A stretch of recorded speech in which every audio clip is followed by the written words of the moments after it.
What defines a superhero? Well, going by all of the examples mainstream media has been shoving into our faces for the last 2 decades, comics have been shoving into our face since the First World War, it's literally nothing except a drive to be above their fellow man. You haven't seen Spider-Man Homecoming?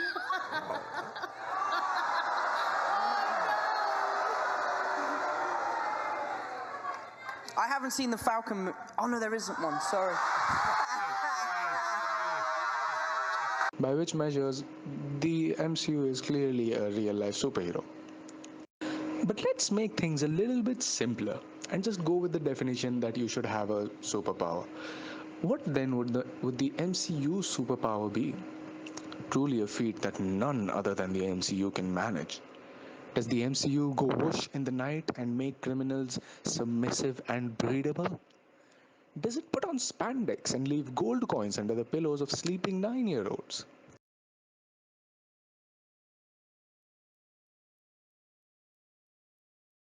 To take one thing and turn it into something else.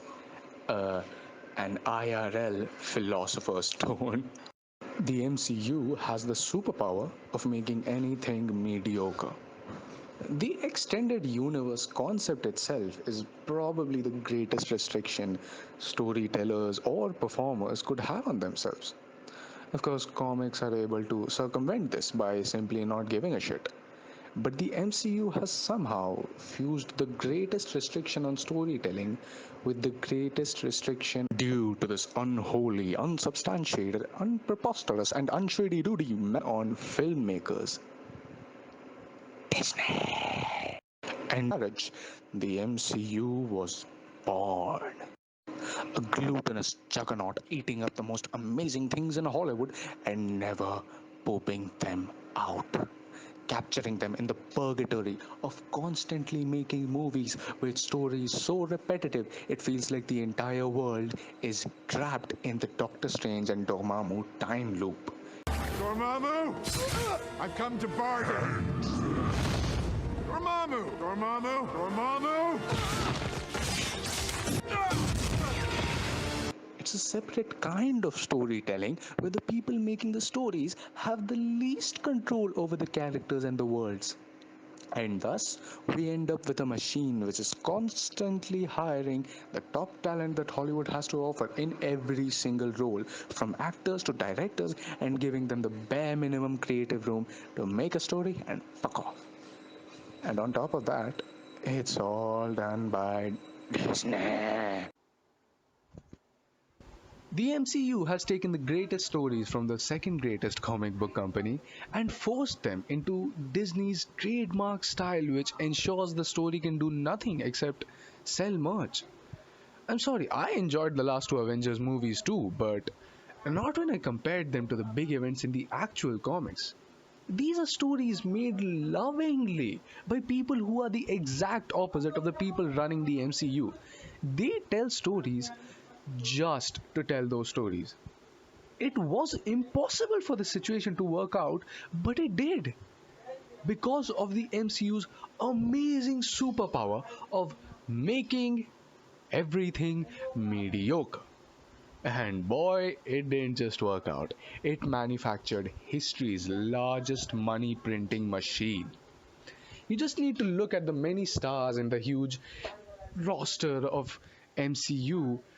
Apart from Robert Downey Jr., all these stars have played roles which are universally considered better than the roles they've played for the MCU. And as for Robert Downey Jr., I personally consider that other roles played by him were better than Iron Man, but that's not a very universally accepted opinion, unlike all the other actors. Maybe those roles aren't anywhere near as famous, but they are decidedly better. And hey, more power to them for making the right choices for their careers. I just can't unnotice the fact that none of them are anything except mediocre. The scene that really drove this point home for me was the scene of Ultron using a broken Iron Man to speak to the Avengers in Age of Ultron.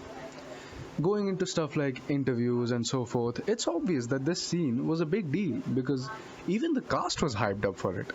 It was terrible to put us on a set together. I just want everyone to know that now. We're kind of eager to be the audience and just to spectate and just watch him perform. And it was really. But I knew none of these things when I had simply watched the movie. Why? Because no matter how much better it felt when compared to the rest of the movie, it was still mediocre.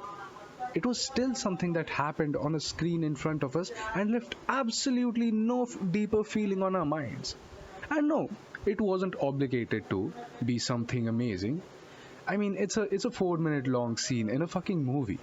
Nobody expects it to be a memorable experience. It'd be nice if it was, but it's not a crime if it was just the same as everything else in the MCU.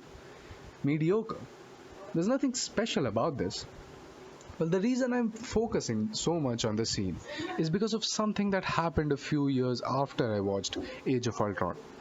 I watched The Office. Of course, I can't say anything about it that hasn't already been said, but that won't stop me. The thing that most amazed me in this cesspool of amazing things was this man, Robert California. I cannot overstate the presence this dude had on the screen.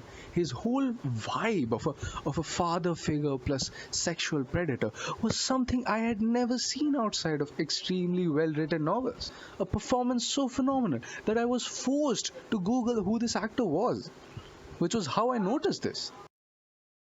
That's when I was hit by this theory. This fact shocked me to my fucking core. When James Spader played a CEO of the most banal company possible, he was so strong that he made me hunt for more of his works. When he played a magical AI that is destroying the whole world, he was mediocre. At no point in the entire movie did I go, man, I really want to find out who this actor is playing Ultron. And no, not because his face was covered in CGI. I mean, have you looked at the man? He isn't even the best looking dude in the fucking office.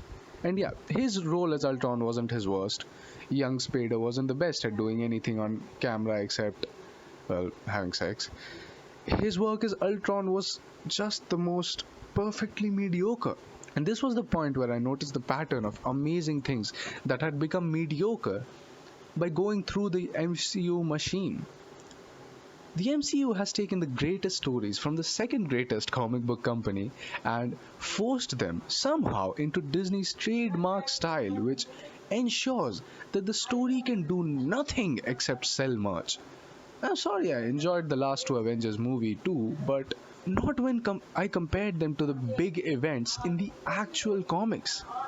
These are stories made lovingly by people who are the exact opposite of the people running the MCU. And this is the final proof that the MCU truly is a superhero. The final example of how strong its superpower truly is. We've gone through how the many people under the MCU become mediocre due to its abilities. But what about the things above it? And does it still work on them? If we consider the only thing above MCU to be Hollywood itself, then let's see.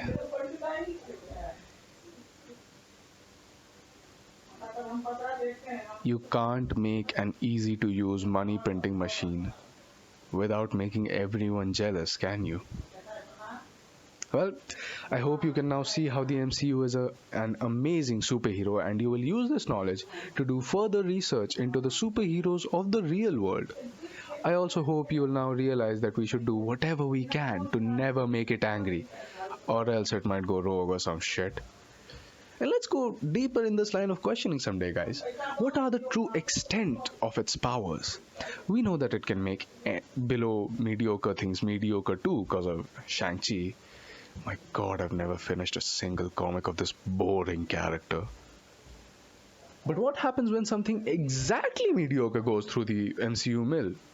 And not just mediocre, but exactly the mediocre that the MCU turns all things into. Oh, shit.